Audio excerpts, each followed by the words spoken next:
Hey everyone, this is Rupali and आप सभी का स्वागत है बीएड लर्नर्स के चैनल पर।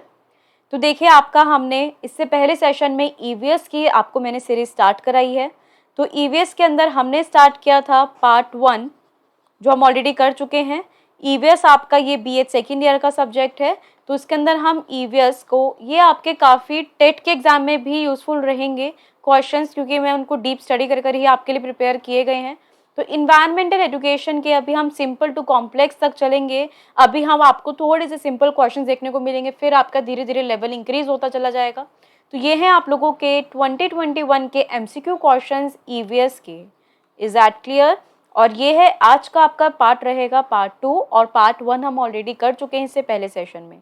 तो अगर आपको एमसीक्यू सीरीज अच्छी लग रही है, इस चैनल को आपको वाकई में आपकी हेल्प हो रही है, तो इस चैनल को आप सब्सक्राइब करना ना भूलें। वीडियो को ज़रूर लाइक कीजिए, शेयर कर दीजिए अपने फ्रेंड्स के साथ, अपने कॉलेज ग्रुप के साथ, जिससे कि और जने भी यहाँ पे जुड़ सकें। एंड सब्सक्राइब कर लीजिए इस चैनल को और बेल आइकन को आप प्रेस कर दीजिए, जब भी वीडियो अपलोड होगी आप तक नोटिफिकेशन पहुँच जाएगी। चलिए फिर स्टार्ट करते हैं अपना पार्ट 2 सेकेंड। देखते हैं अपना 11 क्वेश्चन से। The main type of environment is, अब इन्वायरमेंट का एक मुख्य प्रकार कौन सा है ये आपको इसके अंदर बताना है।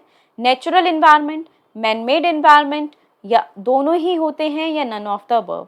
तो अगेन आपको पता है कि इन्वायरमेंट आपका दोनों ही चीज़ों से मिलके बनता है। मैन मेड भी होता है आपका ये, और एक नेचुरल इन्वायरमेंट भी होता है, जिसके अंदर आपके यहाँ पर आ जाते हैं माउंटेन्स, आपका सन आ गया, आपकी रिवर्स आ गई हैं, तो ये नेचुरल है। और मैनमेड क्या होती हैं, जैसे कि आपके बहुत सारी चीज़ें जो व्यक्ति के द्वारा बनाई जाती हैं।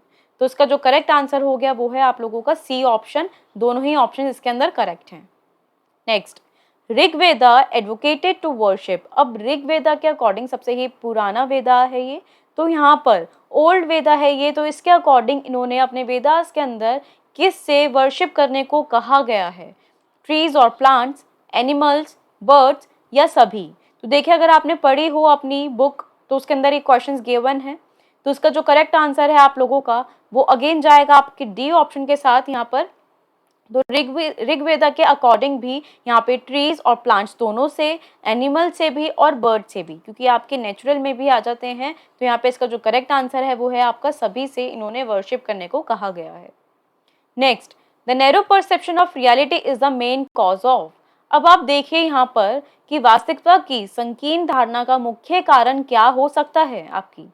यहाँ पर population crisis, environmental crisis, energy crisis, या फिर आपका आ जाएगा अर्बन क्राइसिस। तो देखिए, आपकी जो रियलिटी के अंदर आपका यहाँ पर मेन कॉज क्या हो सकता है, यहाँ पर कि क्या मुख्य कारण हो सकता है ये आपको बताना था यहाँ पर। तो अगेन इसका जो करेक्ट ऑप्शन जाएगा वो जाएगा आपका बी ऑप्शन के साथ, इन्वायरमेंटल क्राइसिस। तो आपका जो पर्यावरण संकट होता है, तो रियलिटी को वो कभी भी, जैसे कि आपके डिजास्टर्स आते हैं, वो कभी भी अगर आप नेचर के साथ छेड़खानी करोगे तो ऑब्वियस सी बात है उसका अल्टीमेट पर्पस या कॉज आपका किस पे पड़ेगा, आपकी लाइफ पे पड़ेगा। Next, the cause of environmental crisis is. अब यहाँ पे क्या पूछा है, पर्यावरण संकट का कारण क्या है। तो कॉज बताना है आपको इन्वायरमेंटल क्राइसिस का। Water pollution, air pollution, land dereliction, या फिर आपका ऑल ऑफ द अबव। तो देखिए यहाँ पर अभी जैसे मैंने आपको बताया कि अगर आप इन्वायरमेंट के साथ छेड़खानी करोगे, उसके अंदर कोई भी चेंजेस करने की कोशिश करोगे, तो उसका अल्टीमेट इफेक्ट जो आएगा आप लोगों का वो किसके ऊपर आएगा, आपकी लाइफ के ऊपर आएगा, ह्यूमन लाइफ के ऊपर आएगा। तो वाटर पोल्यूशन, अगर आप जितना ज़्यादा वाटर को पॉल्यूट करोगे, एयर पॉल्यूट करने की कोशिश करोगे, या फिर आपका जो आपकी लैंड डेरिलिक्शन है उसको आपको लापरवाही करोगे, आपकी छेड़खानी करोगे अपनी लैंड के साथ, तो वो भी उसमें भी आएगी प्रॉब्लम। तो अगेन इसके जो कॉज हो गए वो सभी हो गए। इसका जो करेक्ट आंसर है आप लोगों का डी ऑप्शन जाता है। नेक्स्ट, यूएनईपी की फुल फॉर्म पूछी जा सकती है आपकी, United National environmental programme, headquarter is at. अब आपका पूछा गया है जो आपका यूएनईपी है इसका हेडक्वार्टर कहाँ पर है। तो पेरिस, वॉशिंगटन, नैरोबी, या फिर आपका न्यूयॉर्क। तो देखिए आपके इसको एक तो पहले क्वेश्चन बन जाता है कि इसकी full form United National environment programme, और इसका दूसरा क्वेश्चन बना है हेडक्वार्टर कहाँ पर है। तो उसका जो करेक्ट आंसर है वो है आप लोगों का सी ऑप्शन, नैरोबी में। नेक्स्ट, चिपको आंदोलन वॉज फर्स्ट इंट्रोड्यूस्ड इन। अभी आपको थोड़ा सा पॉलिटिकल आ गया है। तो यहाँ पे जो चिपको आंदोलन है वो सबसे पहले कब इंट्रोड्यूस किया गया था? तो आपको पता है चिपको आंदोलन क्या था? यहाँ पर जो आपके ये ट्रीज थे, यहाँ पर इनसे जो औरतें थी वो यहाँ पे चिपक गई थी कि हम इन्हें नहीं काटने देंगे, तो यहाँ से वो चिपक गई थी, तो यही इसका ये चिपको आंदोलन बन गया था यहाँ पर इसका। तो ये चीज़ क्लियर। तो ये पूछा है कब इंट्रोड्यूस किया गया था? 1978 के अंदर, 72, 80 या 76 के अंदर। तो ईयर है, इसके अंदर एक्सप्लेनेशन की नीड नहीं है आप लोगों को, तो इसके अंदर आप जस्ट लोगों को फैक्चुअल आपको लर्न करना होगा। आप इन एमसीक्यू सीरीज को आप 2 से 3 बार देखिए, आप उसको आपको लर्न हो जाएगा। तो उसका जो करेक्ट आंसर जाएगा वो है आपका बी ऑप्शन 1972 के अंदर।